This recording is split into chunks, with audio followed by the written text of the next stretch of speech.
District. Today is Tuesday, July 31st, 2012. It is 6:05, and we will begin our meeting. Again, just to let you know that there is Spanish translations outside in the hall, so if you need any translation, we welcome you to get your earphones. Si necesitan asistencia de traducción, pueden pasar al pasillo a agarrar los audífonos. Gracias. Ms. Burgos, can you call roll call? Trustees present tonight are Kim, Valenzuela, Romo, Duarte, and Aguilar. You have a full quorum. Okay, thank you. Ms. Stella Mendoza, can you lead us to the Pledge of Allegiance, please? Ready? Begin. I pledge allegiance to the flag of the United States of America and to the republic for which it stands, one nation, under God, indivisible, with liberty and justice for all. Thank you.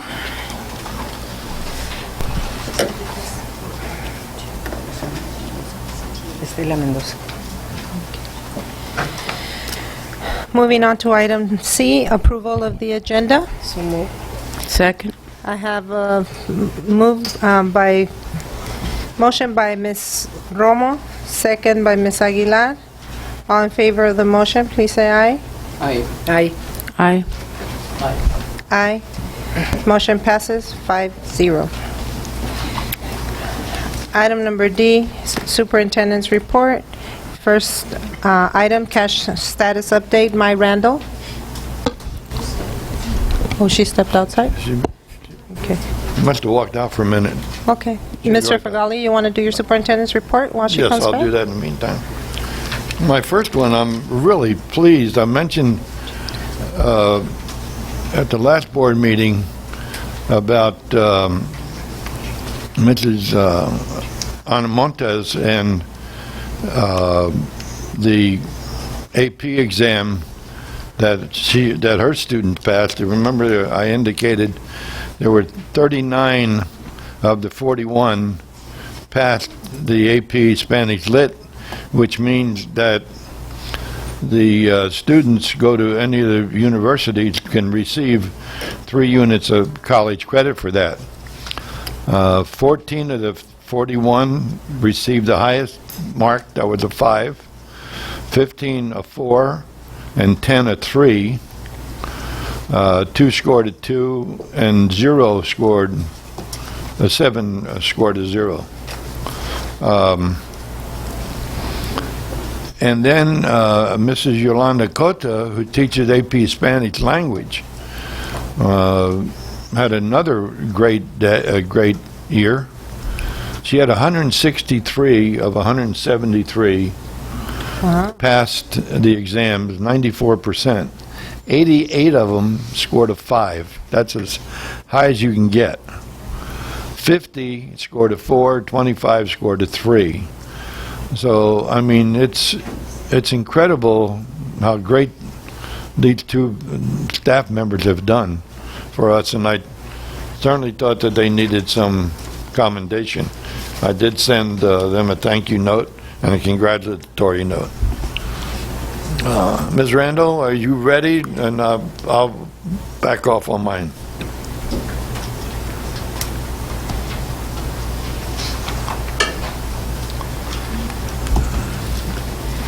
Good evening, board members. I really don't have a cash update in the sense that we are still working on our year-end close, and I will have a ending cash balance for the general fund and all other funds at the time of presentation of the unaudited actuals at our September, I think 13th or board meeting. So other than we have cash at the moment, and we did receive our waiver deferral application was approved. Outside of what I've already reported, I don't have an update at this point in time. Well, board members? Yes. You mean then we're not going to have any cash report on the August? Unless there's something new. Cash, you say you're gonna bring the cash update at September.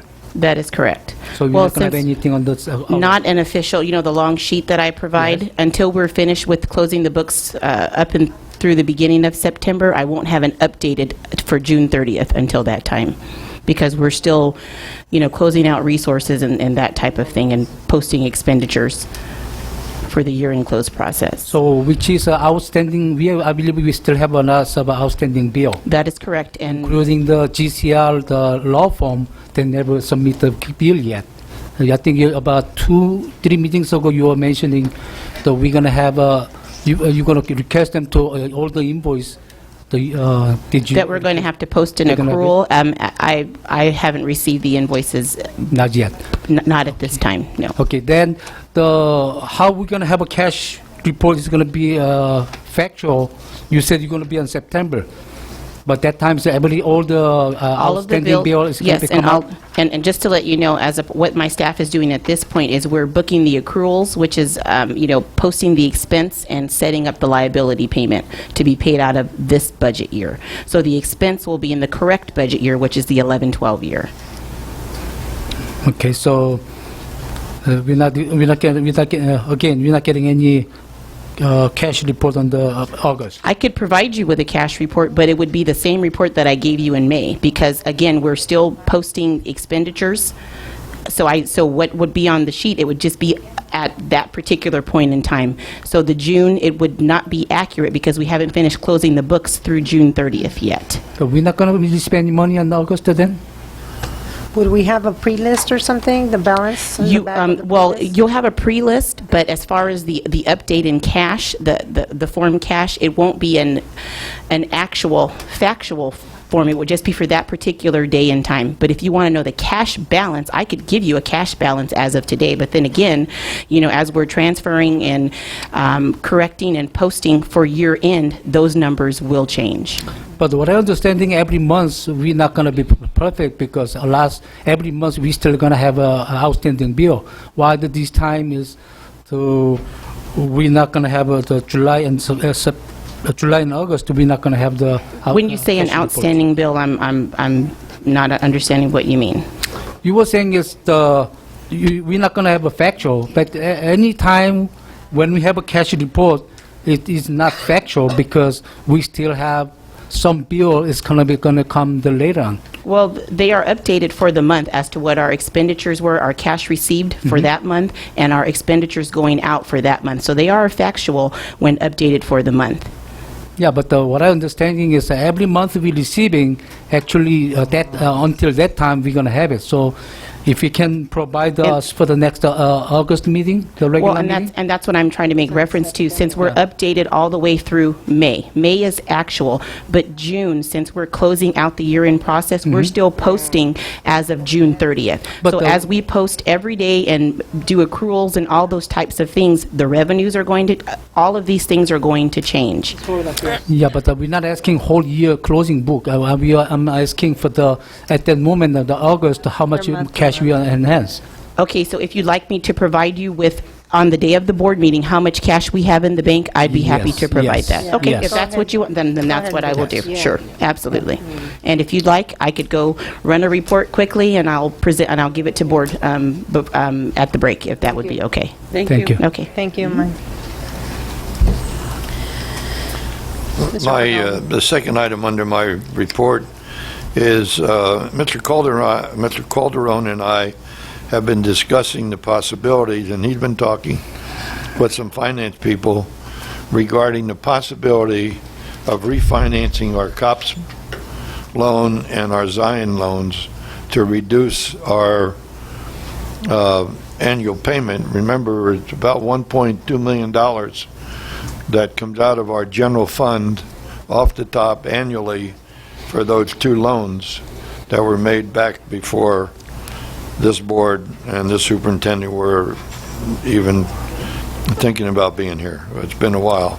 But we are going to be talking with the finance company, and Mr. Calderon is going to try and have them here for the August board meeting to present to the board some possibilities as to what we can do to reduce the premium, and also the the rates for the year, so we can reduce it from 1.2 to maybe 700 or 800,000. So, Mr. Forget it. How much are we talking about the interest rate? Right now, Yes. our cops in Zion, it's about 1.25. Okay. Is that about right? Yeah. Give or take 100,000, it's about in that ballpark. Because it's around 900 and 350 somewhere, 850, 350, somewhere around there. So we have our interest rate around 1.25%. No, our interest rate, I think is above 5. Above But we're- 5%? No, above 5. What we're trying to do is refinance it at a lower rate and hopefully get it 5 or below. So how many more or less At are this gonna point, be I don't know. estimate? We have to talk to the finance company. Okay? So but we're just looking into the... we're looking into it at this point so that we can present it to the board. Okay, thank you. The next item, you asked me to have investigated the cost of doing the videotaping ourselves, and we did come up with a cost factor. Our IT people were very efficient.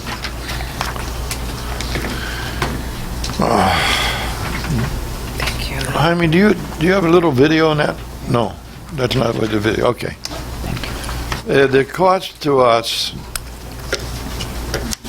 the total cost is about let's say round it off to $9,400, including the shipping. The other cost we would have on it, that's the only one-time cost.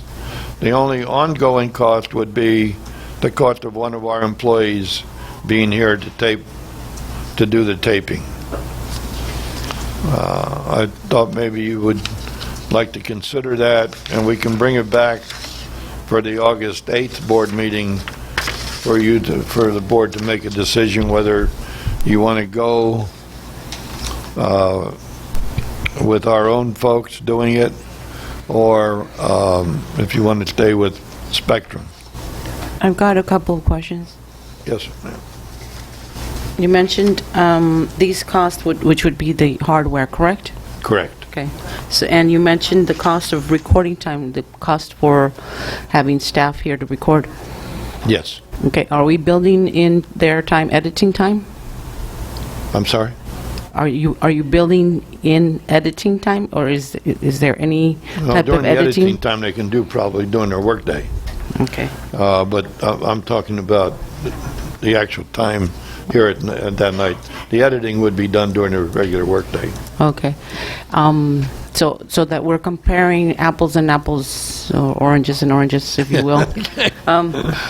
So are we talking about that the setup would be the same in terms of like when we have it on the website where you click on and it takes you specifically to that particular? That's what that's a good question. And talking with our IT staff, that's the one area that they're having difficulty with. Are you still, I mean? No, I think it's possible. You got it, have you solved that yet? We haven't done it, but we found a way. You did find a way to do that. That was the one concern that they had. The ability to go into the website and click on to a specific item rather than to go through the whole evening. That's what you were... Yes. Yeah. The other thing that, from what I understand from when we looked at the contract, it also provided access to Channel 10. Correct. Would we have that same access? That I'll have to find out. I haven't checked on that. So that we have a I can ask on that. comparable, are we comparing the same thing? Apples with apples, yeah. Okay. Okay, what I understand, in cable company, they have to provide a free channel for the public service. I know ID does. They're on Channel 10 sometime. Yeah, and that, I believe the ICOE used to do it, and then suddenly they get closed down. Probably we can use that channel. or we can request to the That's their cable channel. company to the channel. And I'll bring that back for the next board Would- meeting for... Would Thank you. that item where it takes you directly, would that take another piece of hardware to do? I don't think so, but I'm not that... Want to do it live? Not live. Not but, live. If it's not live, yeah, we don't need it. But it's, I think, I also have the same question as Mrs. Duarte. That particular area of the meeting where you click and find certain items on the agenda, would that require additional equipment? No? Okay.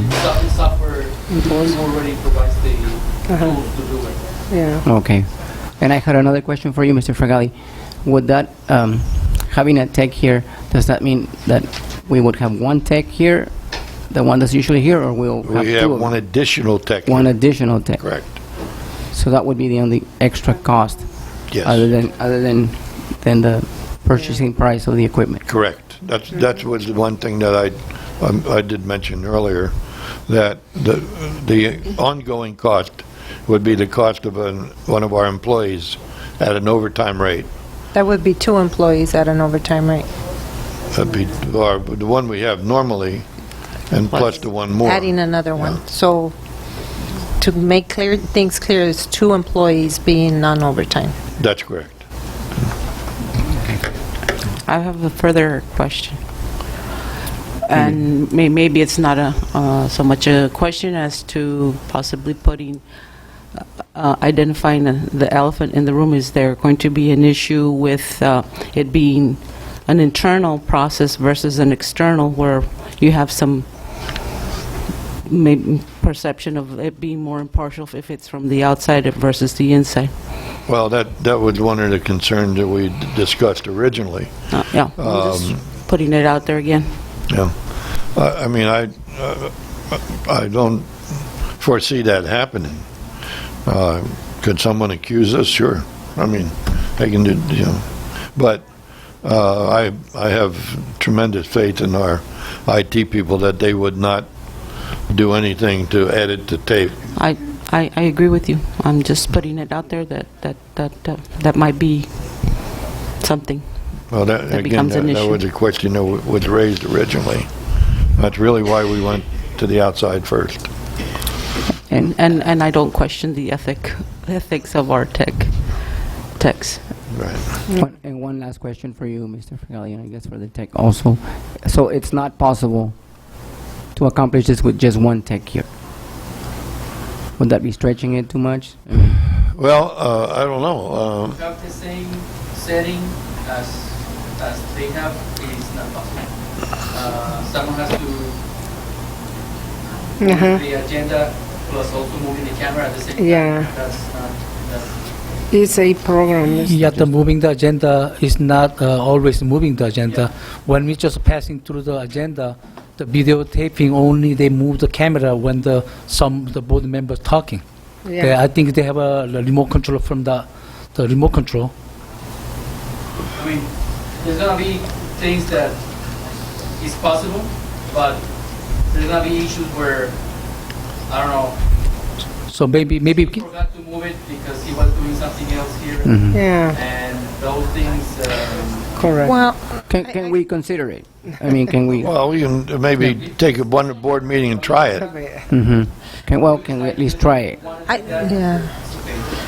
I think that the point of spending money is to get the communication out to the community, right? Correct. That's the reason why we want this videotaped, and they can see the meeting at their own leisure as many times as they want. But I think that because it's important to have the 2 people so that it can look professional, because, I mean, we don't want to make an expense and it doesn't come out professional, and then we just give up on it, and here we end up with a hard drive with all the the items that we purchased for $10,000. That seems to happen a lot. with Well, time clocks and other things that this district has bought, and they just sit there and not getting any use of it. I don't know. I don't totally want- agree with Mrs. Duarte that Me too. we don't want it to look unprofessional, and that's why I asked the question. Is it possible to have just one tech here? But if you tell me that it's not- I would inject that if we're, let's assume that you agree that we're going to do it inside. I would strongly urge the board to begin with two. And after they're familiar with it and have worked with it for a while, then maybe experiment with one, but certainly not at the beginning, Okay. because it's a learning process for them as well. Yeah. I've got a question for the tech. Would you be able to track the traffic in terms of how many people are visiting or checking out the? Because the video's gonna be stored in YouTube, it already tracks how many views it gets. Okay. The video. So it's Okay. through YouTube. You're going to be using the YouTube component. How does that- Spectrum use YouTube? That's what I was. Yes, they do. They do? Yeah. Okay, that's what the representative told me. Okay. Thank you. In the web, too. Did you have another one, Mr. Aguilar? Okay. I have no more questions. Mrs. Romo, you have any more questions? No, it's very expensive, but it's similar, the cost for the city of Calexico? Is the similar I think cost? they have yeah? the same quote, yeah. The one item that we've added, that does add an expense, and that's the other approximately $1,300, well, a little over $1,300. They refer to it as a joystick that allows them to quickly move the camera back and forth if someone is talking, rather than trying to manually move it from one to the other. So I recommended that they included that in the overall price, because in the long run it would be worth it. Okay. That's the item on the. That's the last item on the. I'm sorry. That's the last item on the. That's the remote control, right? Yes, That's what you're referring to. that's correct. I have here the Xerox bid. I've asked them to come to the next board meeting to make a presentation regarding their bid. I wanted to give you an opportunity to share, take some time to review it before they came, so you might have specific questions.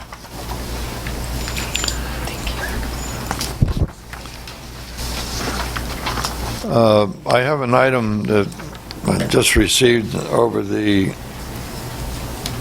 the email, actually from Eric Hall's group, that he puts out a little monthly newsletter. But what's interesting is the CDE, the California Department of Education, has commissioned UC Berkeley to do a study, which they've completed, to consider what kind of repairs, the amount of repairs for the facilities, school facilities statewide. And according to Eric, there is some consideration for the state going to a state school building facilities bond in 2014.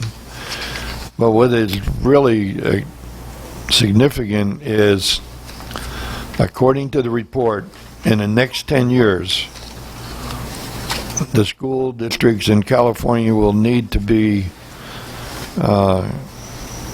repaired at the rate of $117 billion. So, I mean, we're letting the state has ended their deferred maintenance and all these other things, and if they continue that way, it's going to be really ridiculous.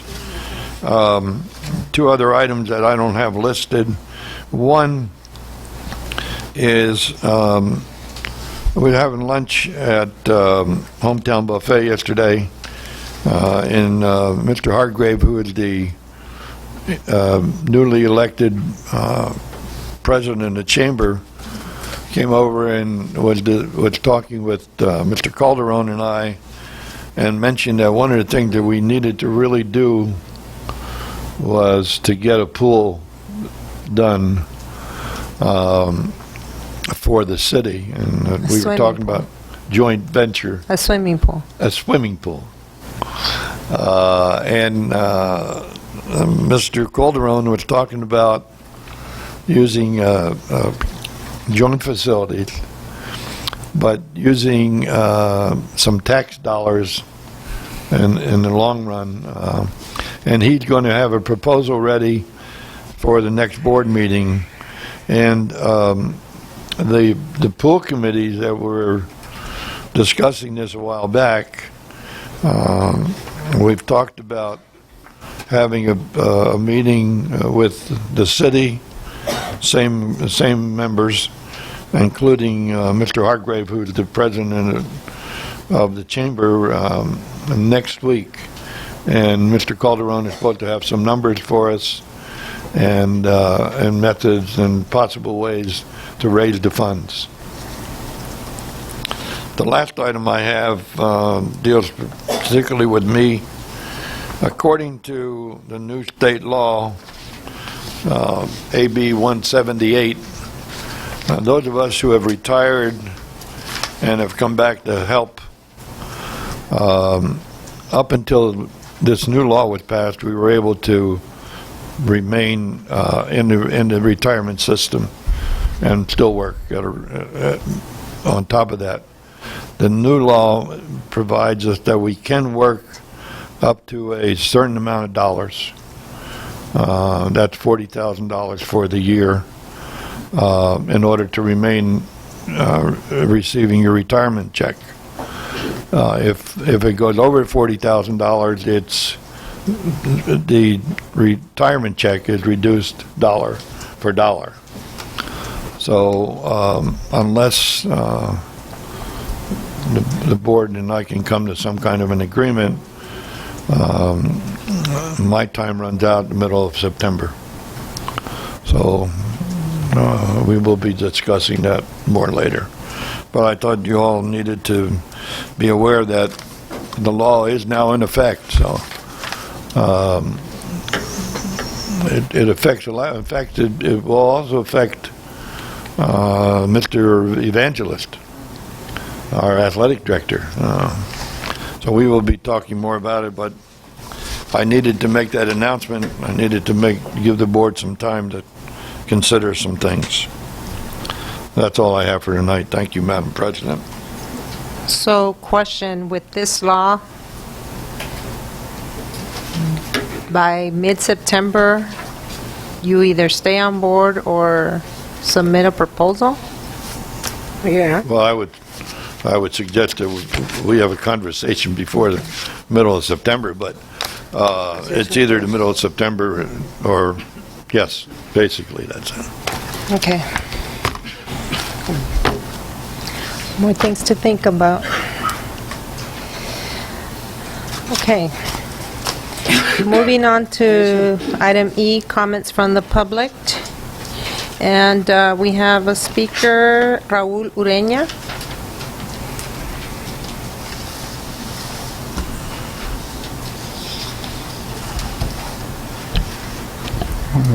Hello, I'm Raul Ureña, and next year I'm going to start attending the Calexico High School's main campus for my sophomore year. I'm probably going to be crammed into a classroom with 40 or more kids, and I'm probably not going to take chemistry because someone had the brilliant idea of firing a ton of teachers to save a little. And even if I have this right here, which is my AP Environmental Science completion certificate and my recommendation letter from my teacher, I'm still not going to take it anyways because somebody fired my teachers again. Now, I just wanted to make it clear to the school board members that my fellow students and I will be alert to any of the effects of your failed governing policies, seeing how this directly affects us more than it does to the board. If I feel that my rights as a student are being threatened, whether it's in the form of excessive class sizes, inadequate school supplies, or dirty restrooms, you can be sure that the next day you will have a bunch of Williams Act forms just waiting to be read at the front office. You will have angry parents filling up your board meetings until you get your act together and do as you were elected to. If by then you still can't get it, we will make sure that you are never re-elected to any position, whether it's in county, state, or federal level. And on a side note, I would like to point out that last year at De Anza and at other schools within the district, there weren't any Williams Act forms in the front offices, which to my knowledge is a direct violation of the Williams Act. They really need to be at hand, ready for any student to report anything they see wrong with their school. Thank you. Thank you. Next speaker, Diana Harvey.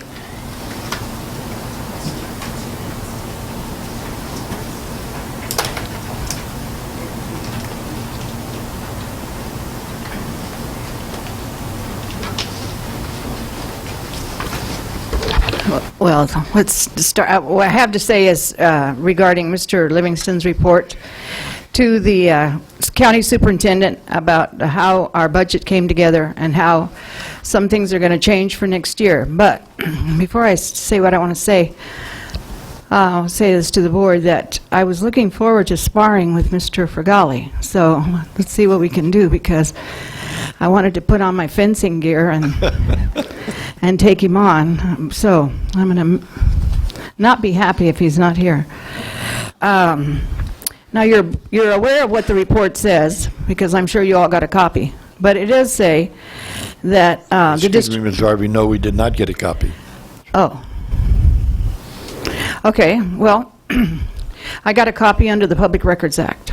I asked for a copy of the report from Mr. Livingston because with the previous financial counselor, Ms. McLaury, I got a copy of her report, and I thought it was so interesting. So I thought, well, his probably is just as well as interesting as the last lady that was here. And his was not as detailed as hers was. I mean, she even went into arguments that she got into with the people during her tenure here. But his report says that the staff in the district is aware that the classroom loads, this follows Mr. Lloreña's comments, will be significantly different than last year. And we call our classroom load our class size. I'm looking forward to 50 kids, Mr. Fregali. 50 kids. I'm going to have 50 chairs set up in my room. I think that's, and then we're going to call the paper to come and take pictures. But I want to know what this significant difference in class size is going to look like, and also realize that we do have a contract with class size limits. We do have a contract with the state to receive all the money that we've gotten under QAIA, and if you exceed those limits, you know that we're going to report it.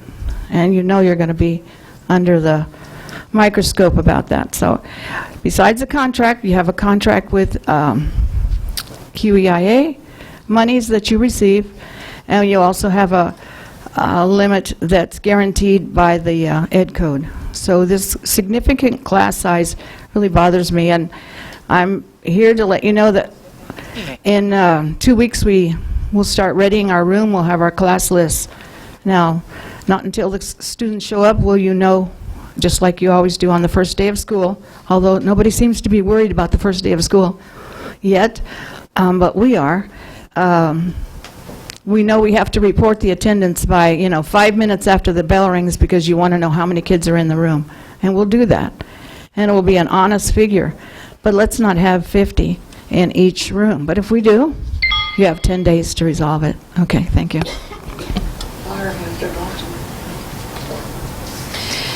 Next speaker, Marsha Bach. Bauk. Sorry about that. My name is Marcia Balk. I'm a special ed teacher at Mains Elementary. And I want to encourage you to go ahead and recommend the final a job that has to be done, the repairs to Main, so that we don't have to walk in pigeon doo-doo anymore, which would be a hazard to our health. But that's not really what I wanted to speak about. I wanted to speak about the last item on the agenda, about the stipend that the Personnel Commission recommends for 2 classified employees for a 5% stipend.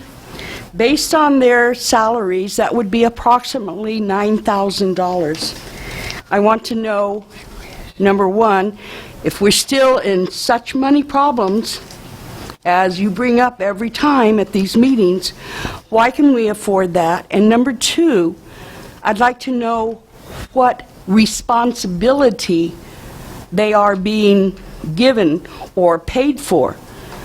I spent a lot of time on the computer today to look at the Personnel Commission because I had no idea what they were and why they were there. There were no minutes posted, and it has a ton of rules and regulations and everything that they can do. So they can very well decide to give anyone a raise, a classified raise, but I want to know why. And what is the extra responsibility they're getting paid for? I kind of look at a lot of people in this district that put in a lot of extra time with responsibility, extra duties, and all these kinds of things. And whether it's my business to know or not, you know, because everybody always says, that's a personnel issue. We're not going to get into that. But it should be noted. So when you go into closed session and you talk about it, which I'm assuming you were going to do because the actions are at the end of the meeting, then I hope you would try and find out what this is being based on, why the Personnel Commission recommended it. Thank you. Thank you. Next speaker, Vincent Cuevas. It says reduction of speed on Highway 98.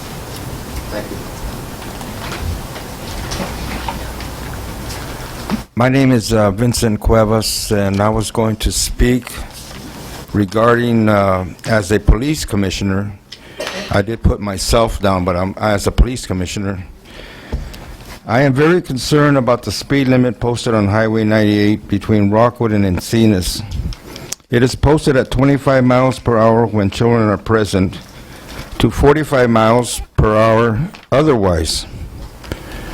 With your crossing guard near C.N. Perry assigned with the responsibility to make sure students make it across Highway 98 safely, this crossing is one of the most difficult and dangerous crossings in the city. I've received complaints about this situation and have been given the task to initiate a change. The change would be to reduce the speed limit that will help accommodate the crossing guard, some measured safety for the students during peak traffic hours.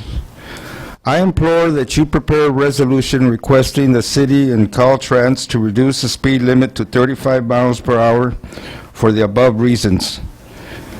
The city will also be approached with this resolution to follow suit with Caltrans. We may not change the speed limit overnight, but at least we can initiate the change. And I wanted to also refer to Nick Servine. He's a public Works Director of the City of Calexico. He's meeting with Caltrans tomorrow, and he's going to be bringing this up as an issue. They have to post a traffic expert and look at the situation. But this happens once the crossing guard puts her foot on the pavement, traffic has to stop, but they're not stopping. And that's one of the situations that I find over here at C.N. Perry, is that situation. So at this point, I leave it up to the school board to put together a resolution to send to the city so they can work on initiating the process. Thank you. Thank you. Mr. Cuevas, the phone number that is on here, this is your personal phone number? Okay, thank you.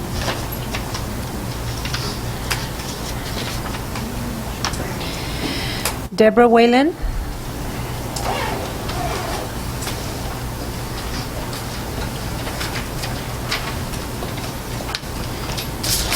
Deborah Whalen. I work at Dual School Special Ed Teacher, and I'm coming out on my favorite TV night because I've been bored this summer working, getting my daughter situated in a new apartment at Northridge, and so we had to stick around here.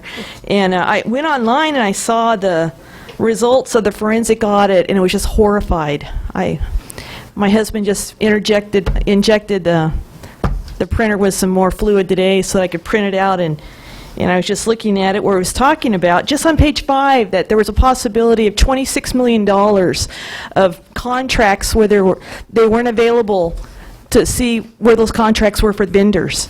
Just horrible. And the thing is when I came in here to the district in 1983, I was so proud, and I still am proud of Calexico. But I don't want Calexico to have a reputation of being like a punchline. When I go and see my friends that work in other school districts in the valley, they always say only in Calexico. I want that to stop. Please, I ask that you would get the recommendation of the forensic team to do part 2 of the audit. And also they said in this particular report, it said that 43% of the tips that come in, or the 43% of the schemes of fraud that are made aware of, come through tips. So they said that the cost for a tip line was minimal. So I think this would be a really good investment in cleaning up our name. Thank you. Thank you. Okay, we have 2 more speakers, but they are on the item. Do you wish to speak now, Mr. Odias? Do you wish to speak now, or when we get to the item? Mr. Ureña, I'm sorry. Yeah, you want to speak at that time, or do you want to speak of it now? When I get there. When you get there. I have a point of order. Not too familiar with your meetings. Although I'm a parliamentarian. Can you please come to the microphone?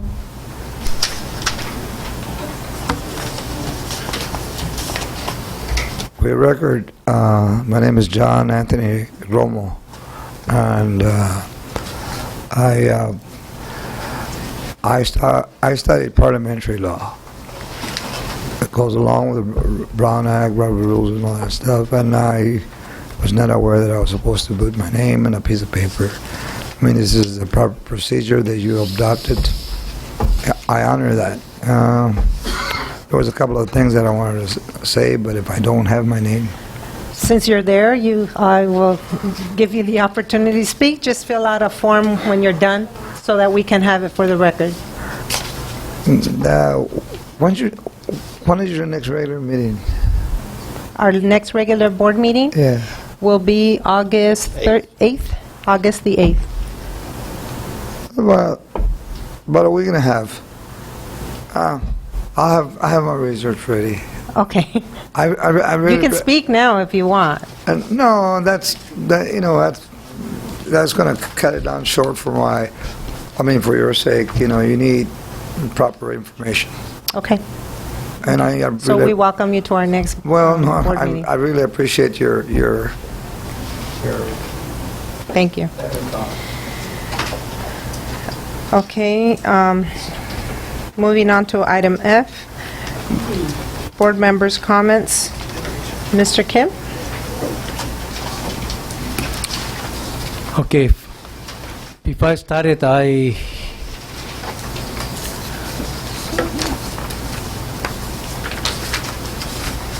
brought that on. Can you someone start it first? Because I need to find some information. Sure, we'll come back to you, Mr. Kim. Mr. Valenzuela? Mrs. Romo?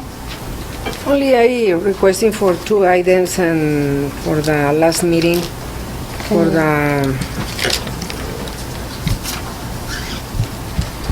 close camps for Calexico High School and presentation regarding for Family Resource Center for the next meeting, please. Okay. Calexico closed Presentation, campus. Mrs. For Hortensia Hortensia was Armendariz coming is tonight. here? Oh, Okay. she's Hi, here. Oh. Hortensia. Thank you, Hortensia. So you, For the next meeting, presentation for all department for Family Resource Center. Okay. what, Yeah, it's, the focus is for activities for this center. All activities or, yeah, please.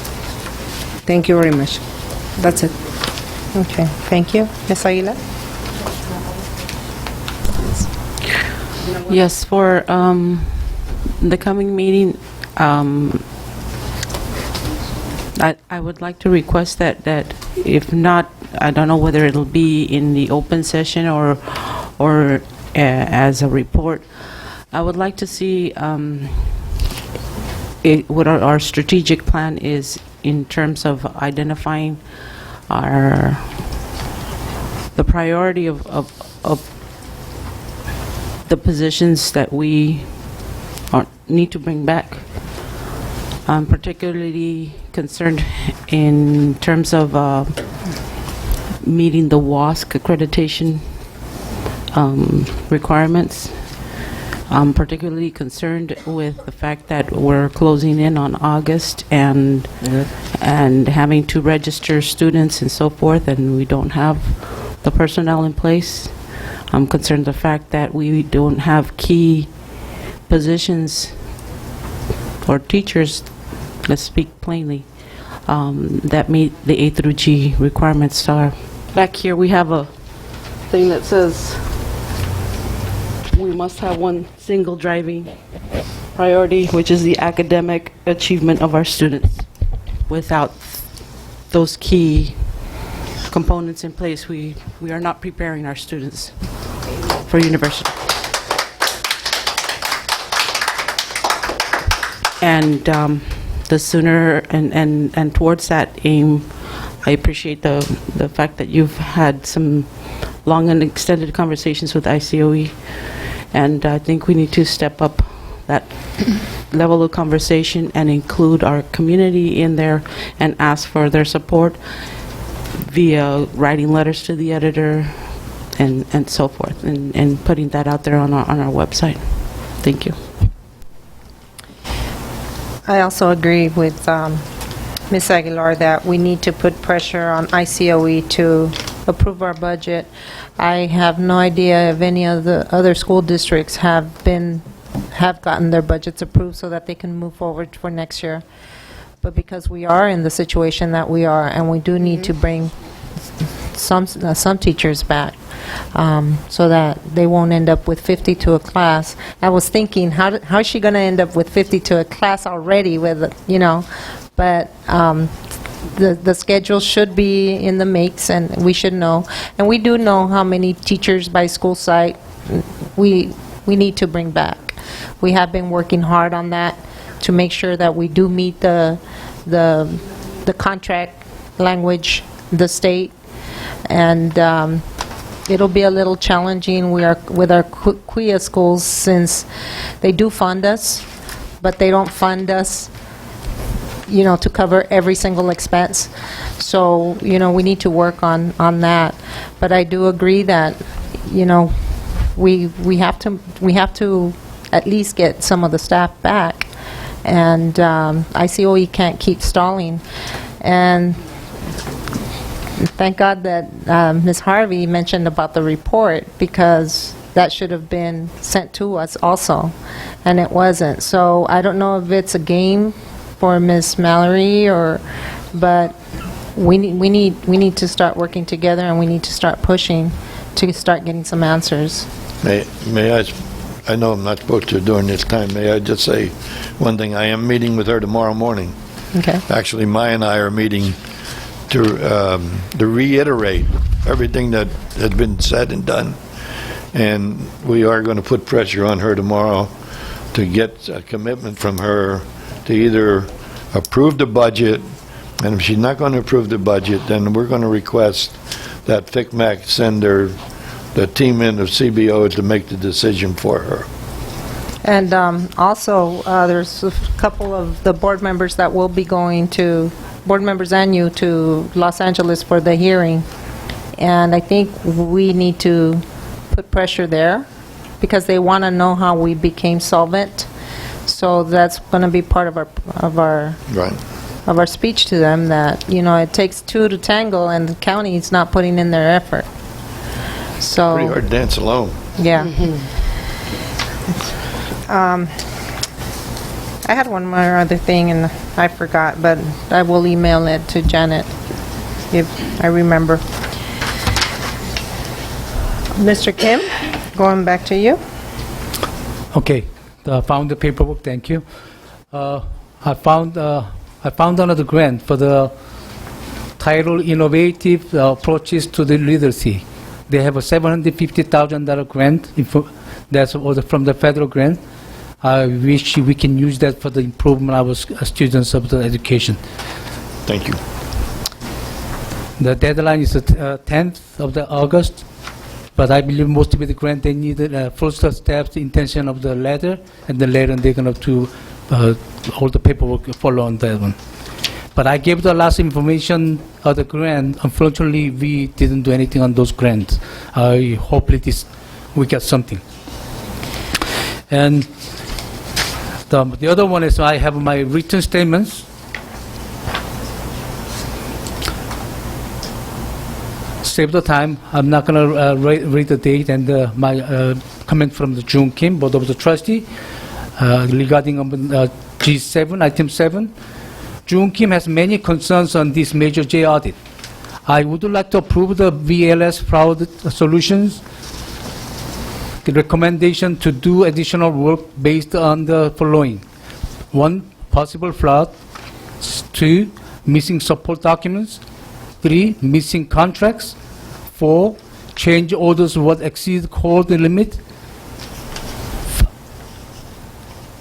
5, excessive change orders; 6, payments that exceeded contract amounts and the work that was not properly bid. Other concern from the VLS fraud solution audit report: 1, obtain background check of the David Alvarez, the superintendent, at the time Major J was passed, to determine if there is any known associate with the Garcia and the associate. 2, district was unable to provide the copies of contracts for vendors. In the case of the architect Garcia and associate, some has invoices had no other details than fee on to date. I do not have the full accounting record of the school contracts, which Jorge Garcia, architect, he was paid for his services, but according to the auditor on Major J, he was paid assumed just under $3 million from Major J funds. My other concern is the Major J oversight committees. Proposition 39 on ballot has Educational Code section 154288-15288, which has rules and regulations on the Citizens Oversight Committee. It appears that our Citizens Committee did not follow the guidelines. Also, it appears that school board members were related to the committee members, and even school district employees were involved. This is needed to be future investigations. Also needing further investigation in the $64,500 contract that was awarded to Jorge Garcia, architect, on school board meeting on April 26, 2011. Motion was made by the trustee Norma Aguilar and the second by trustee Ruth Duarte to approve the contract with Jorge Garcia Associate for $64,500. Gloria Romo and Anthony Valenzuela also supported the Jorge Garcia contract.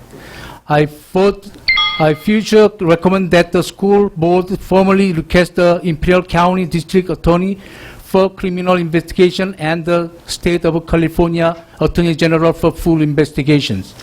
The taxpayers of the Calexico were deceived, and we need a full investigation on all tax funds. If any current board members try to stop this investigation, I will personally pursue this investigation to all appropriate public agencies, and we have many other concerned residents who want to stop the corruption at the Calexico School District. Action required employment report. I do not support the pay raises for the husband of the school board president. This is the personal issues, and it raised the bad perception in the Calexico community that the school board president has been negotiating the superintendent's contract, and at the same time the superintendent is putting this pay raise on the agenda. On the agenda, it is listed as a stipend. Again, I have personally witnessed the school board being involved in personal issues with families members. This is not fair to the other employees, and we need to stop this practice of the compadre system. Our governing board has made the attorneys, architects, family members, and the consultant the top priority for the school district checkbook. John Kim. Just my only comment. Yeah. This is one for Jay. Yeah.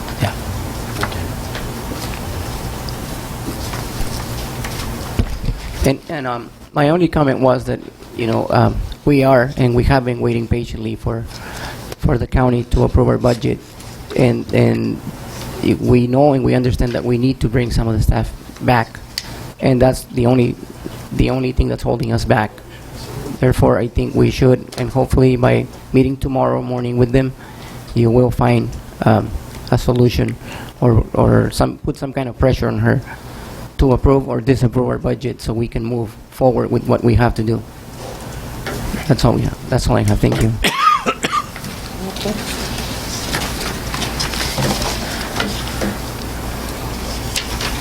Okay. All board members have made their comments. We're moving on to item G. Superintendent recommends approval of each of the following items. Item number 1, approve minutes of regular board meeting held on June 28, 2012, and minutes of special board meeting held on July 12, 2012, and July 19, 2012. So moved. Second. So moved by Ms. Aguilar, second by Mrs. Romo. Discussion? Okay, I didn't have enough time to read all of them. Okay. I have a motion to approve the minutes. All in favor of the motion, say aye. Aye. Aye. Aye. No. Aye. Motion passes 4-1. Item number 2, memorandum of understanding with Imperial County Office of Education for the P16 Council Services provided for college-going initiative. So moved. Second. I have a motion by Ms. Aguilar, second by Mr. Valenzuela. Discussion? Yes. Why we have to relying on the ICOE? Why we cannot do our own counseling? Why we cannot hire counselors ourselves? The P16 is a organization made up of business people throughout the county, San Diego State representatives, IVC, and I think there are 4 or 5 of us superintendents that are on the committee. It's to work together. It has nothing to do with an individual school, but it's working together collectively to make sure that all of us students in the Valley are getting the best they can get. That's why we're recommending it. So what cost us and physically.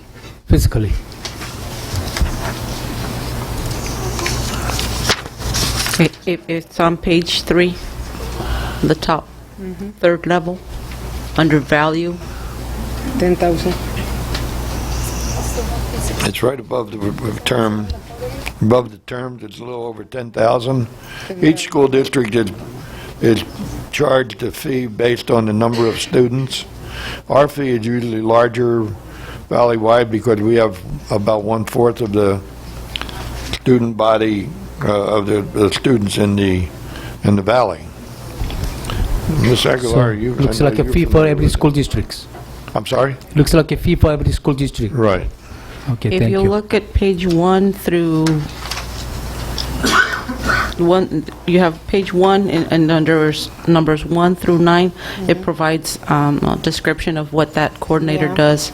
But in essence, it's a collaborative effort, not just of that coordinator, but all of the College Going Initiative programs such as MESA, such as Migrant Education, Gear Up, so forth. IBC. It's very good programs. Mr. Kim, this is not the board that you sit on No. for the No, that education? one- No? What's the one that you sit on? The IVROP. Okay. Okay. Okay, thank you. Have a motion and a second. All in favor of the motion? Aye. Aye. Aye. Hi. Aye. Motion passes 5-0.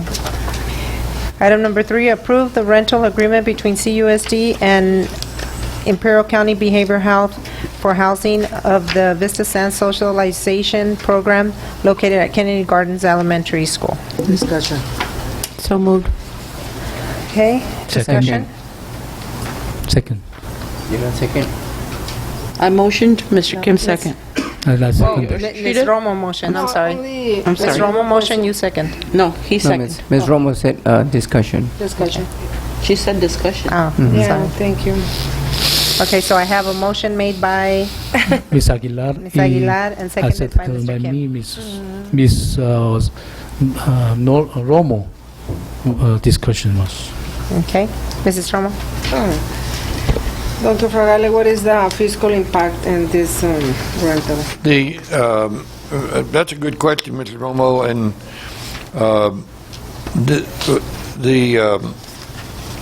the agreement deals with some of our special needs students. And up until this year, we were getting credit. What they do is they use our facility. They were paying us rent for the facility, Okay. just for the daily use. And they were giving us credit toward our fee for the countywide, for these special needs students. And I realized that they were making no payments for the rent of the building, just the maintenance of it. So we were, normally, it's been $20,000 we've been given credit toward our share.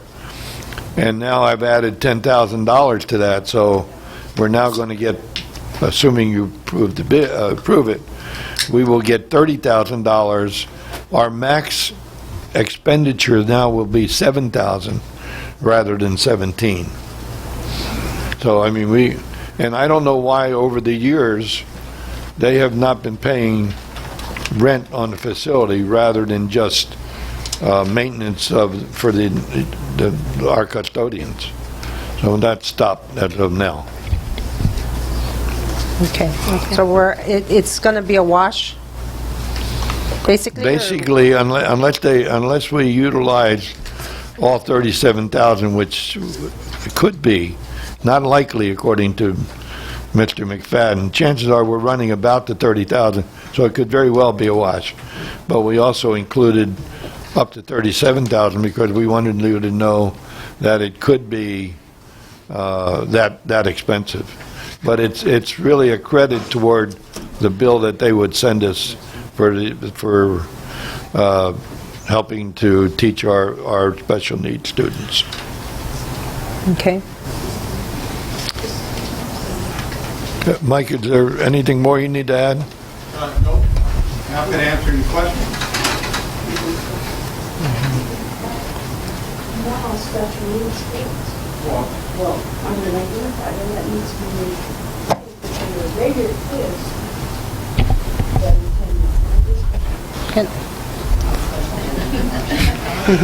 I guess you will say something. Well, I understand that, but I think it's a misconception. Thank you. Yes. Okay. According to Ms. Bauk, essentially when we talk about the special needs population, we have a couple of things. Number one, we have special needs with respect to those students who are identified and receiving special education services. That's one group. The second group, we have that individuals that are identified that are receiving mental health services, but not necessarily through special education. Okay, so we have two components. And I think I had discussed earlier, we have special education and those laws surrounding it. We also have what is called a Section 504, and it's accommodations plans that are associated with it. Both individuals and groups are entitled to specialized mental health services. Those services are being provided at the elementary level in our Vista Sands program. And so that's the clarification. So we have some students that are both receiving mental health services and special education, other ones 504 and the mental health services. And for one of the comments in terms of the rent associated with the facility, previously the room that had been used was paid for. That room was damaged during the earthquake. And at that point in time, it's my understanding that essentially no longer could a facility that was on piers, blocks, be used for classroom instruction. So at that point in time, behavioral health was provided. We were able to provide them with 2 classrooms at Kennedy Gardens. And then so, based on that, we got the cost of the rent for the annual basis, and that's what we built into to the contract for this coming up year. Okay. Thank you. Thank you. Thank you for that clarification.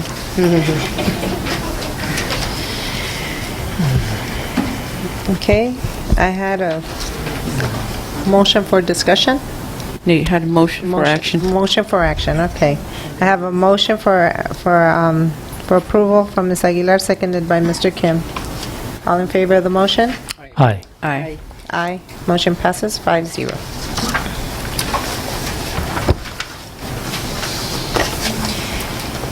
Item number 4, award contract to the lowest responsible bidder for earthquake damages to Willie Moreno Junior High School. Motion to approve. Second. I have a motion by Mr. Valenzuela, second by Mrs. Romo. Discussion? Hearing none. All in favor of the motion, say aye. Aye. Aye. Aye. Aye. Motion passes 5-0. Item number 5, we have one speaker, Mr. Raul Ureña.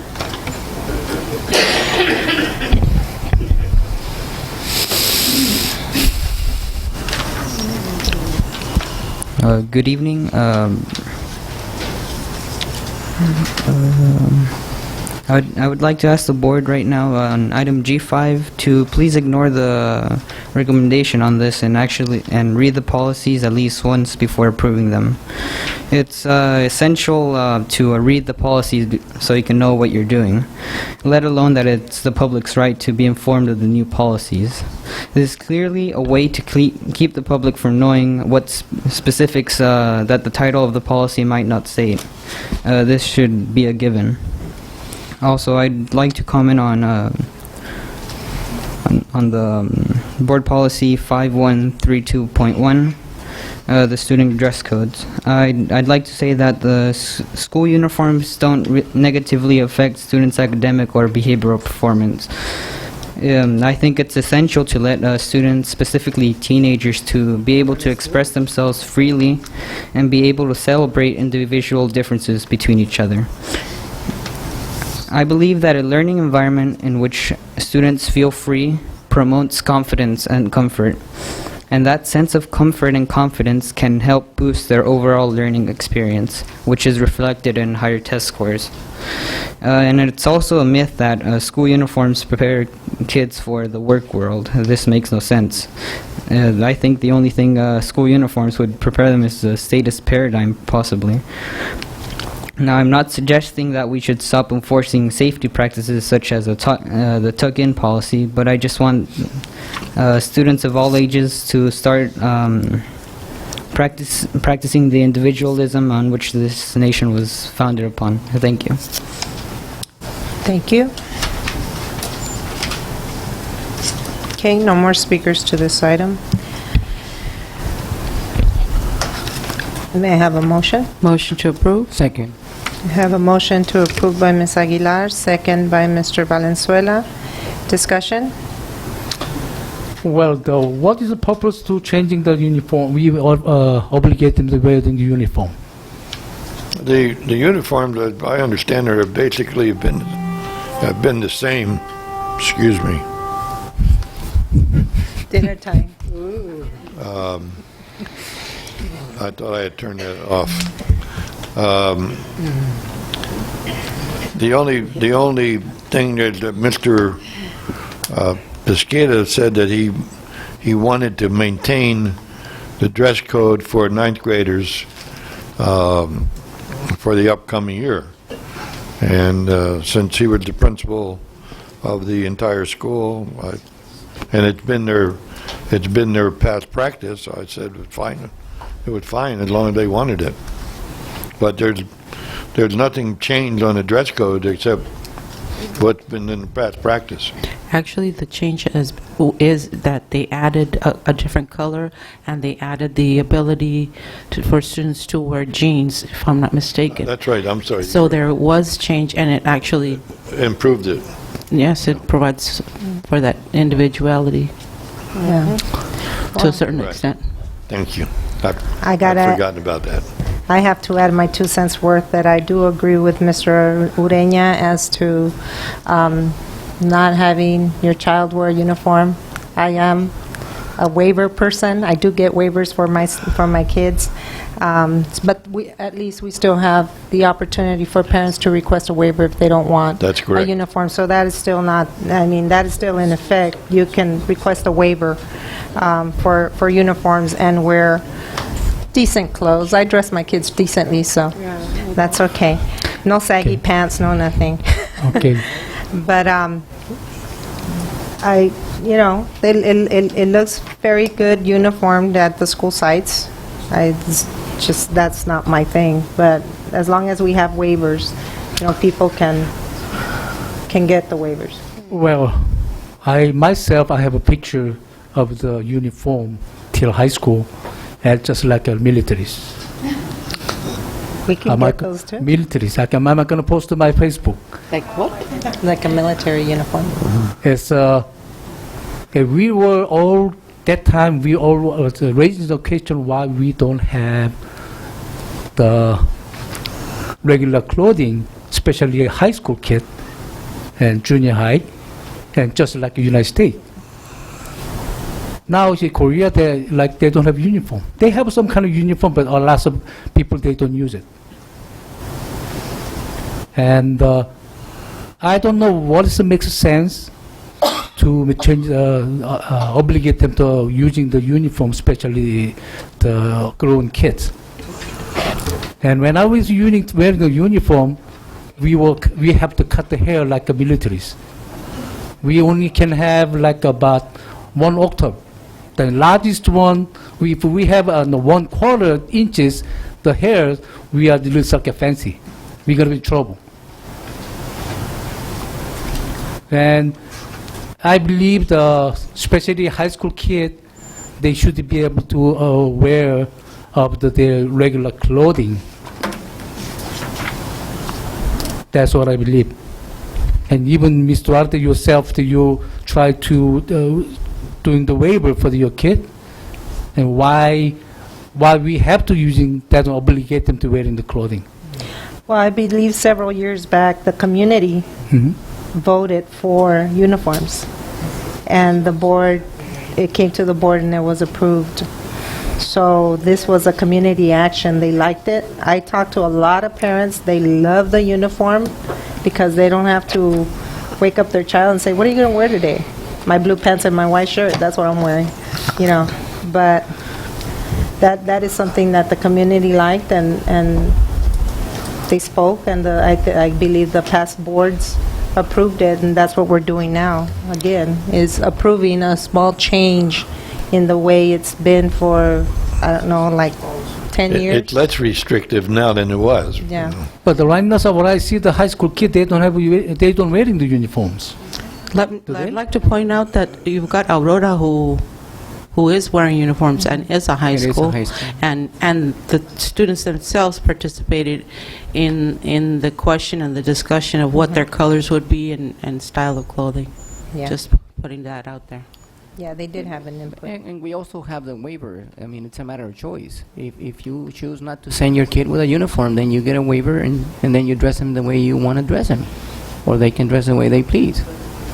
Okay, I call for the question. We have a motion by Ms. Aguilar, second by Mr. Valenzuela. All in favor of the motion? Aye. No. Aye. Aye. Motion passes 4-1. Item number 6, we have a speaker, Ms. Diana Harvey.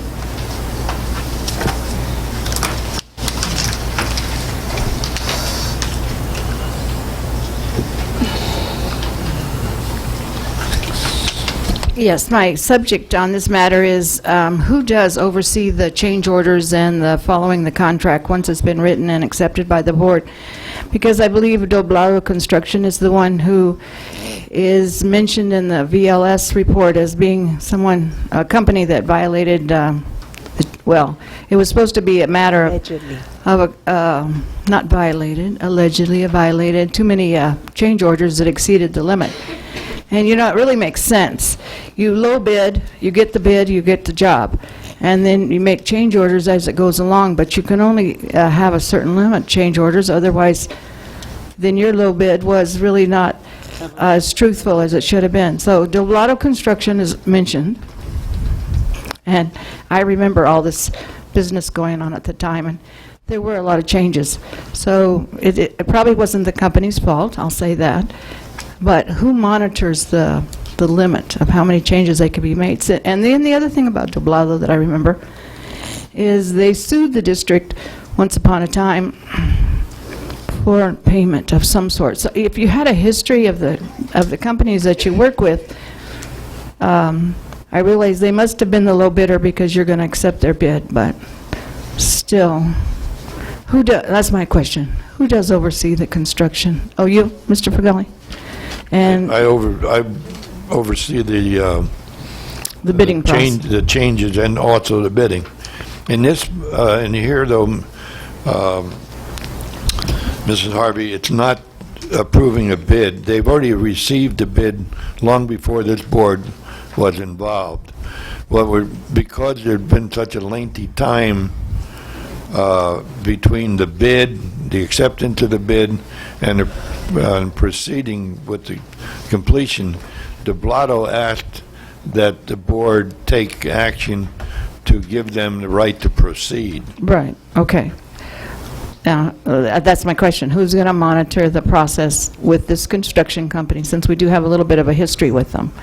And, if they didn't proceed right when the bid was made and the bid was accepted, then there probably is going to be a change order for an increase for this and that, depending on what's going on.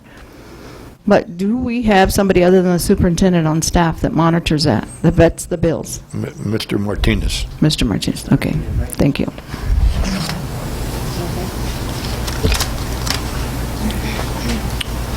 Okay. I need a motion. Motion to approve. Motion to approve by Mr. Valenzuela. Do I hear a second? Second. Motion to approve by Ms. Aguilar. Discussion? Yeah, I agree with Miss Harvey. As almost every contract we're receiving, they always have changes. They always exceeding the contract price.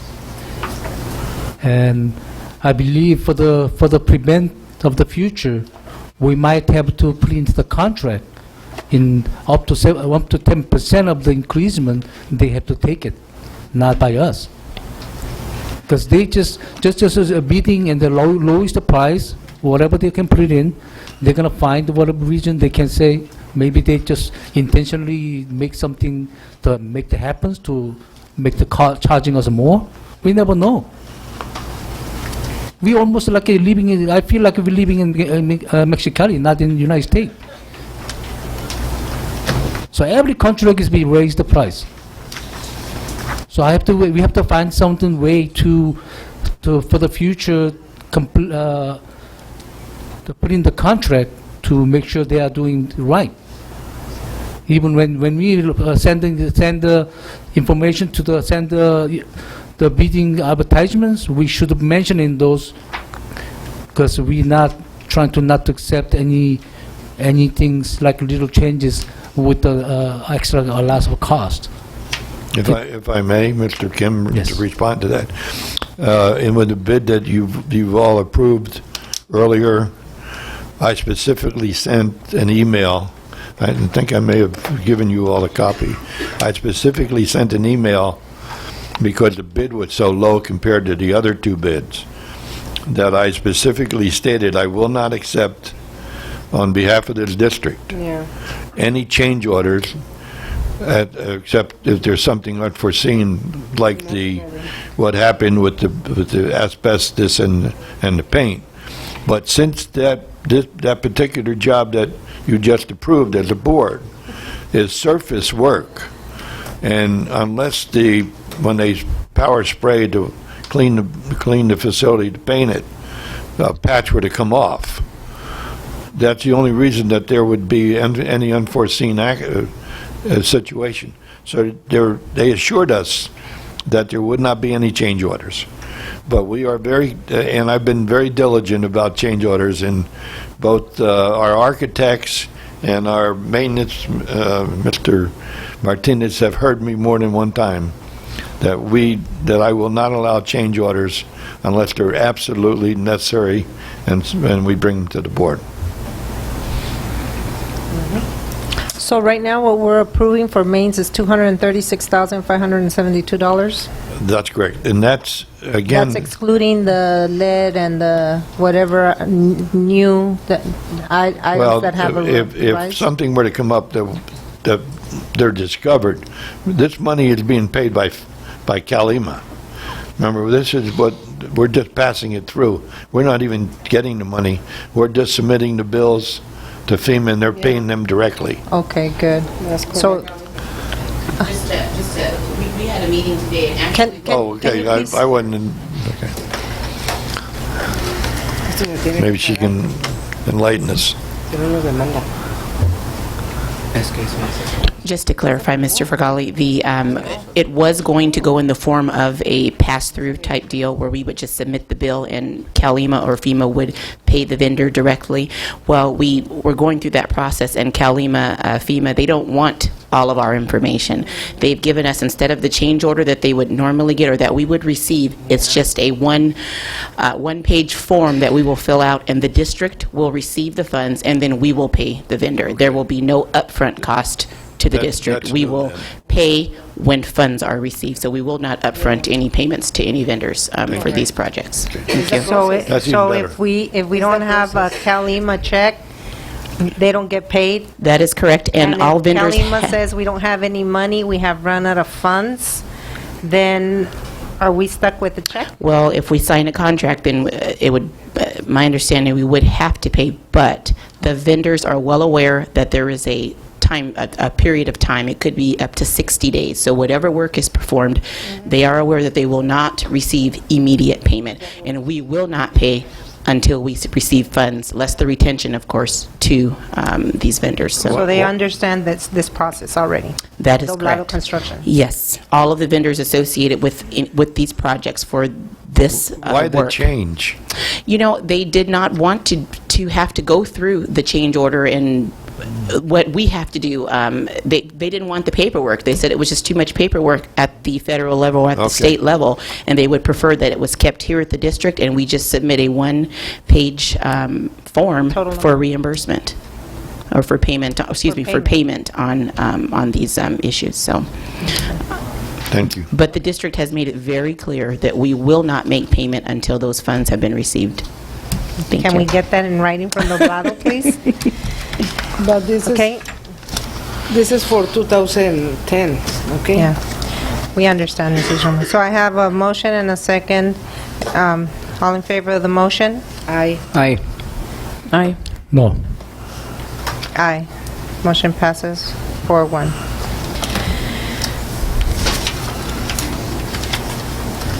Item number 7, we have a speaker, Mr. Vincent Cuevas. I'm going to refrain from speaking on this. Okay. Too repetitive. Okay, thank you. Item number 7, approval of the forensic auditing analysis of the Measure J bond conducted by Vicente, Lloyd, and Stutzman, LLP. Madam President, I'd like to get some kind of a explanation from Mr. Fagelli before we do anything. Sure. Mr. Fergali, what's your recommendation? Well, I wanted to wait, not during my superintendent's report. I think our next step, I'd like the board direction to submit this report to the district attorney's office and turn it over to the district attorney, and then urge them to follow up.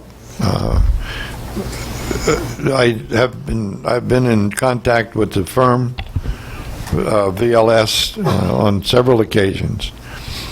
The expenditure for us could be enormous, and we could get nothing out of it.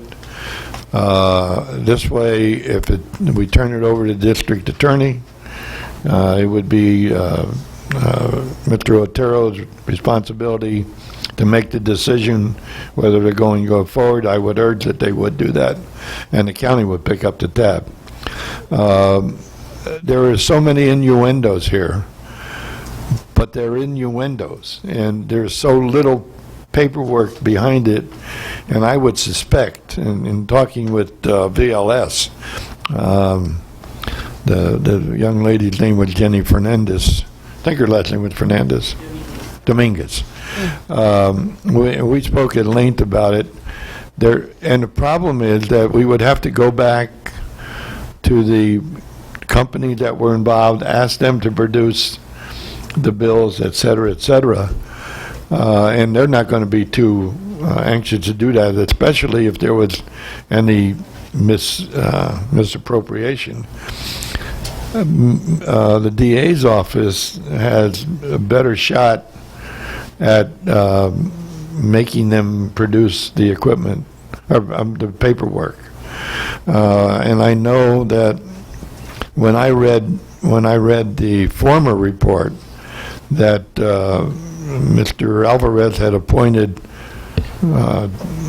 Ms.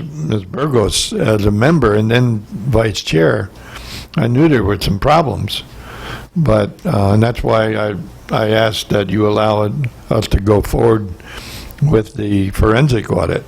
At this point, it would be much better if we turned it over to the DA's office, and I would ask that you allow me to do that. Okay, I make the motion to written motion. I make the motion to formally request to the Imperial County District Attorney for criminal investigation and the State of California Attorney General for full investigation of a Major J. Bond. This is my motion, written motion. I don't think that's a motion that can be made right now. What we have on the table is to approve or not. Well, that's a recommendation. That's a direction we can give to the So I'm making the written motion clearly what we're going to, what my motion. With all due respect, The board needs to vote on whether they want to Thank you. adopt the analysis, and then this can be agendized, it can be an agenda item for the next board meeting to move forward. Or they can with the give me recommendation direction. Or they can give the superintendent direction. Well, before we make, if we're still at discussion? Yes, we are. Yes, we are. Okay. Just checking. I have some discussion. Okay. In terms of discussion, I think that internally there are other things that we can do. We still have employees that were here during the time that some of these things happen. I think that that's a process that we can initiate internally in terms of interviewing people who were here. There's been some turnover of middle management and upper management that perhaps that's I don't know whether that would be undertaken by us internally or by the district attorney's office, but that is, for example, I'll give you an example. We had a high turnover in our business services, and particularly, again, during the time that Mr. Alvarez was here. So might be go back and look, identify those people who were here during those key times and bring them back in terms of, talking to them and getting information of what was the situation, what was going on internally at that time.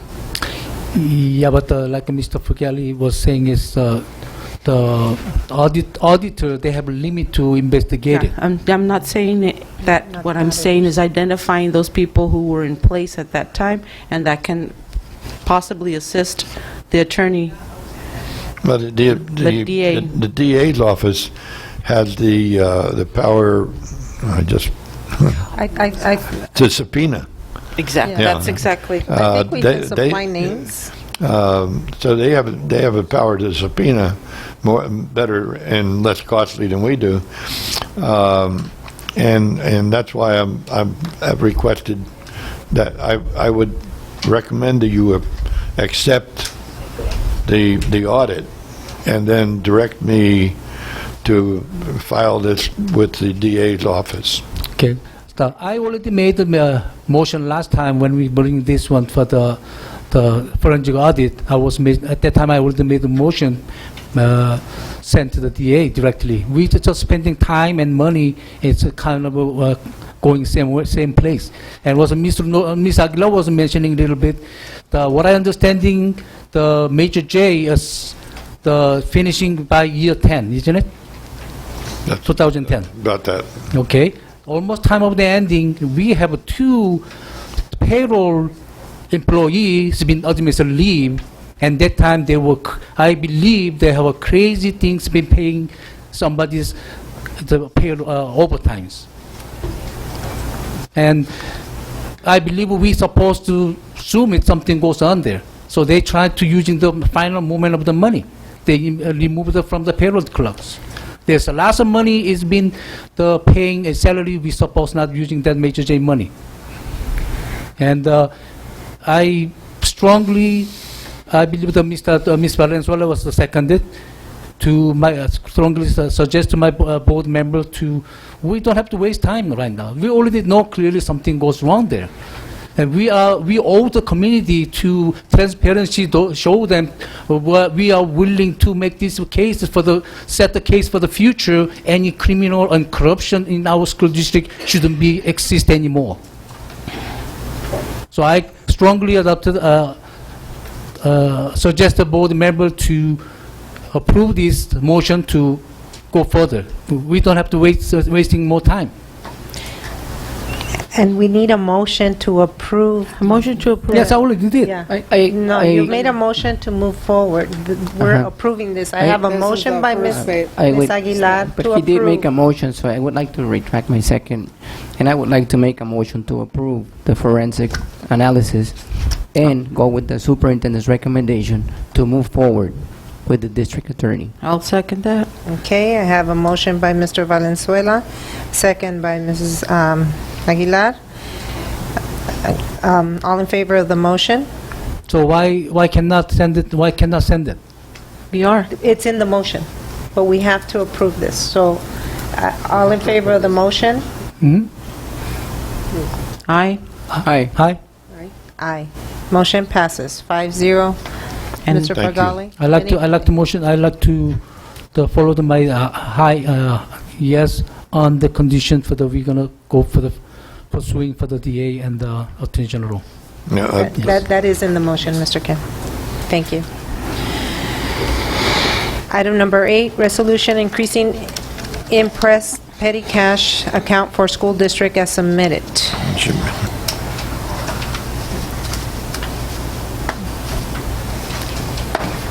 Do we have some explanation on this?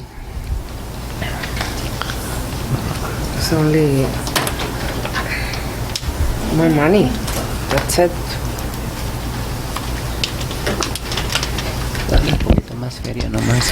What this is, board members, it's a request to increase the petty cash in the superintendent's office and in the business services department. Currently, our petty cash is $400, and this is just a request to increase it to $1,000 for various uses around the district.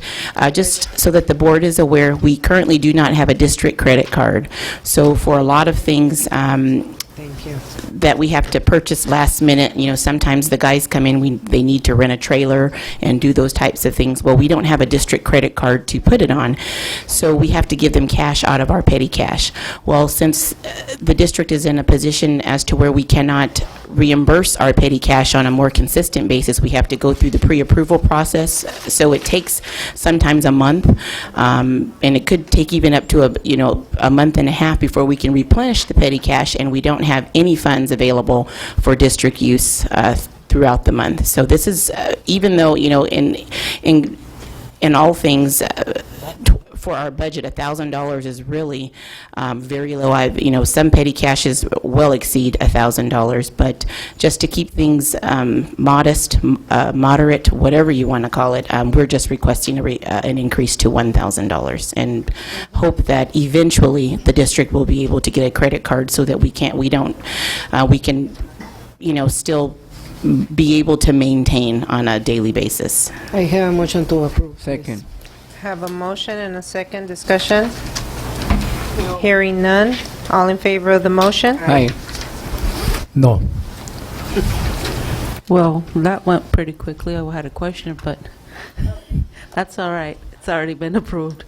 Well, I can Aye. answer your question. Well, I know you mentioned in terms of the trailers, what other type of expenses? Well, we for board meeting items, that we need, we have to pay cash because we don't have a credit card. So in the event, at some point we had 3 and 4 board meetings a month, and if for basic board necessities, it's at $50 a pop, then that's $200 gone like that. We have items like, if there's a vendor that doesn't take our purchase order, or we don't have a purchase order available, if a part is $40, $50 here and there, they come to our office and get cash, and we can't replenish it because we're not able to produce a warrant until a month and a half later. So those are the types of items that we pay for out of petty cash. Thank you. You're welcome.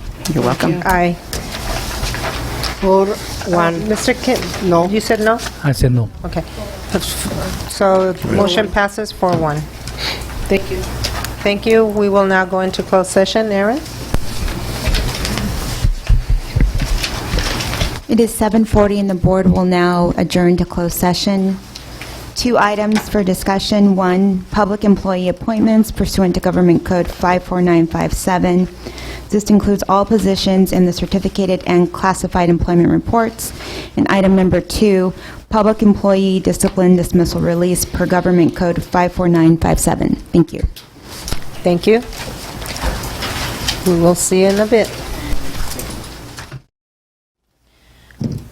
Okay. We are back, and we are reconvening from closed session. Aaron? No reportable actions taken in closed session, but I would like to make one clarification. With respect to item J14, I want to clarify that that was per the superintendent's recommendation and not the Personnel Commission. And at this point, Ruth Duarte is going to step out and recuse herself, and will hand over her duties to Norma Aguilar so that they can take action on item J1. Thank you.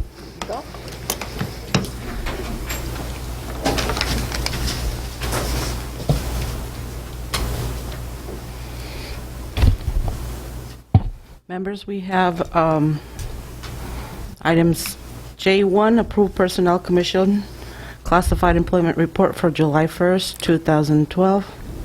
I make the motion to not to approve item number 4 and approve the rest of them. Have a motion by Mr. Kim to approve with the exception of item number 4. I mean, the not to approve, number 4 not to approve. No, not to approve. So you're just, are you just making a motion for item J4? J1. I'm sorry, J1, item number 4. I'm making motion to J1 to make the motion to not to approve number 4, approve the rest of them. Okay. Mr. Kim, if I may, you can make a motion to pull an item and approve No, the rest I of the made the report. motion only. I made the motion only. Otherwise, you would have to make 2 motions. No, yes. I don't have to. I said I don't Do I make have the a second? approval. Do Don't I have a approve the second motion. to Mr. Kim's motion? Do I have a second? Mr. Roman, Seeing- second. But for me, it's pool, the number 4. So item fails for a second. Do I have another motion? You would need to make a motion, is that right? To pull that item. Yes. Yes. Do I have another motion? I make a motion to approve the... There you go. I make a motion to approve the whole report and pull item number 4. Second. A motion to pull item number 4 and approve the rest of it. Yes. Motion by Mr. Valenzuela, seconded by Mrs. Romo. Discussion. I want a discussions. If not pull the item number 4, that means they can bring again. Yes, isn't it? They can bring back again to the items. No. Pulled over this time, but they can bring back. Well, that would be tabled, Mr. Kim. If it's tabled, it can be brought out. If it's pulled, it's pulled. Oh, well, the last time they pulled it, they bring it back again with the little different language. Well, we're talking about this particular item at this particular point. So is your discussion regarding the polling or regarding the motion?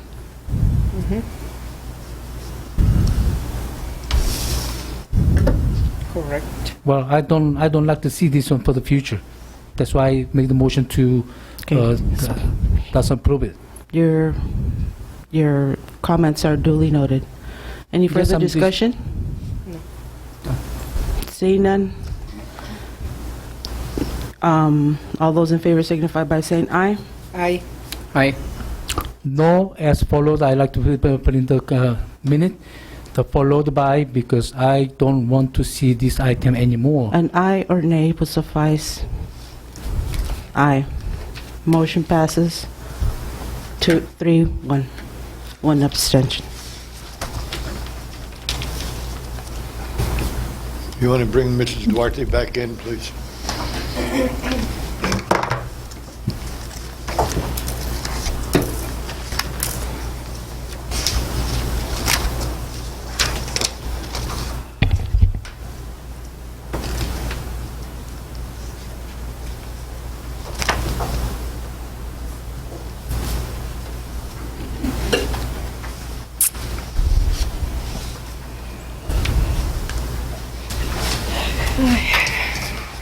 Okay, so we're done? Okay. It is, We have J2. We have didn't do the J2. oh, we have, okay. I thought you were going to do all.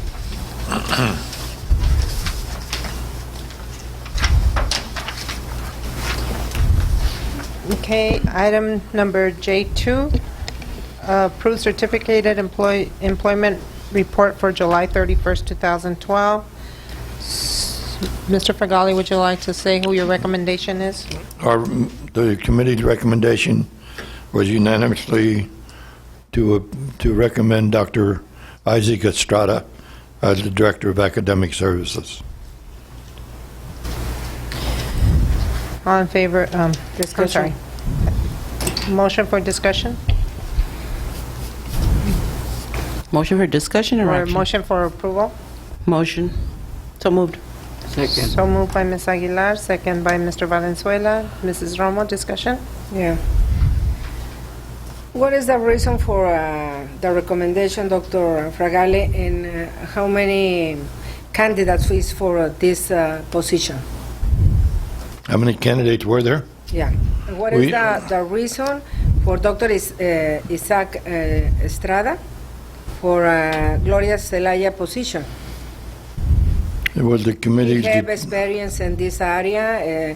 I don't know what is the reason. When we interviewed the candidates, his answers were the best answers for the questions. He was very articulate. He explained his rationale for each of the questions.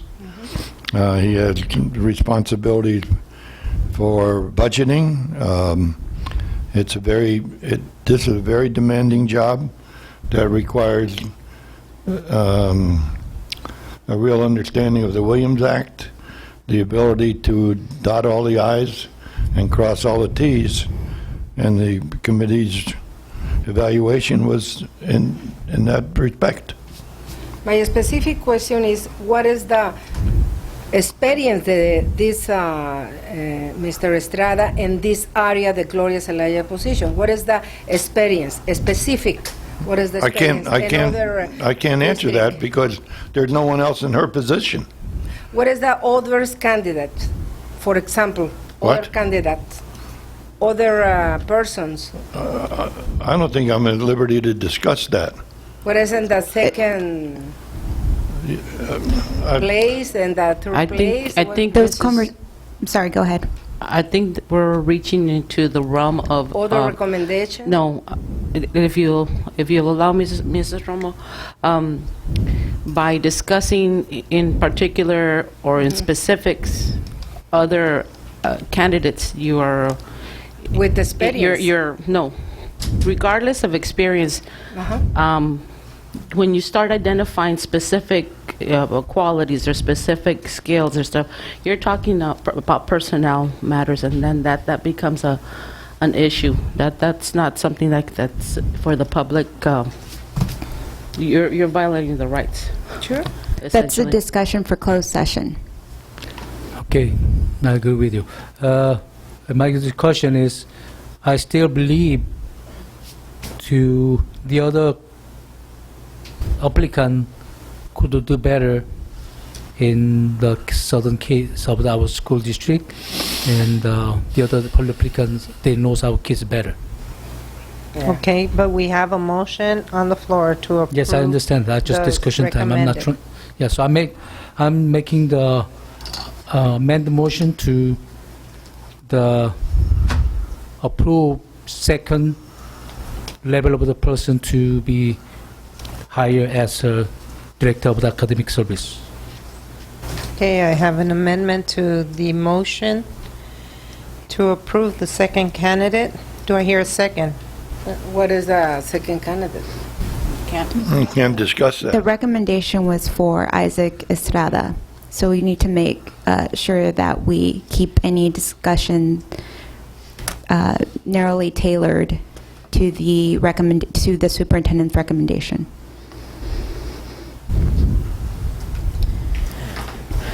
So essentially, what you're saying is that amendment can't be made? Correct. Yeah. Cannot be Cannot made? be made. Is that what you're saying? Correct. So either you accept it or you don't. turn it down? Correct. Yeah. Thank Okay, you. then amend the motion to not approve it. We already have a motion on the We floor have to a approve. we have a motion and a second to approve it, Mr. Kim. We will make the I'm vote. amending. You You cannot cannot amend. amend. You have to vote. You have to vote on the recommended item. That's why I'm amending to not approve it instead of approve it. But we can't. Well, That's what. That's no, That's you guys, correct. you guys don't second it, it's gonna be die anyways. There's a motion on the table, so once that's voted on, if it passes, then that's the end. If that motion doesn't pass, then you can make another motion. Correct. I call for the question. Okay. So, I have a. Is the motion? The motion is to approve the recommended person, Isaac Estrada to the position of Director of Academic Services.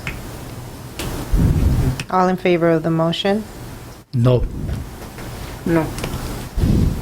Aye. Aye. No. Motion fails, 3-2. I make the motion to approve the second person, second ranked person to hire as the Director of the Academic Service. Do I hear a second on the motion? What is that? What is the second person? I don't understand. Can we, At this point, the board could reconvene back to closed session. I have a motion for the other item you have a different motion. in the next meeting, or table. Okay, then we can go for the next meeting then. So Yeah. can we Two put it into a recommendations. motion? I'm gonna make the motion to bring the second person next agenda. You don't have to make a motion, you can provide Make another recommendation or provide direction to the superintendent. Excuse me, Mrs. Celaya is here. At my request, if you remember, I mentioned that she was going to be off for the last 2 weeks in July so that she could be here the first 2 weeks to present a smooth transition. If we wait until the 8th, she will be here for less than a week.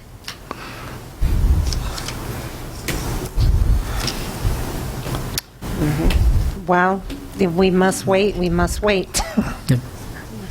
For the next meeting.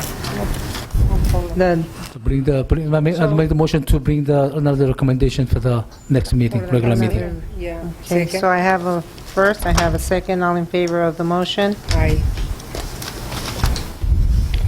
No. No. Yes. Yes.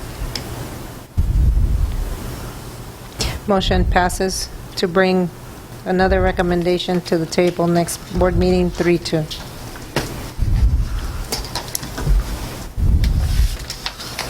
The next meeting is in... Next meeting will be August 8th. Yes, August 8th. August the 8th, it is now 8:43, and I call this meeting adjourned. Thank you. Thank you.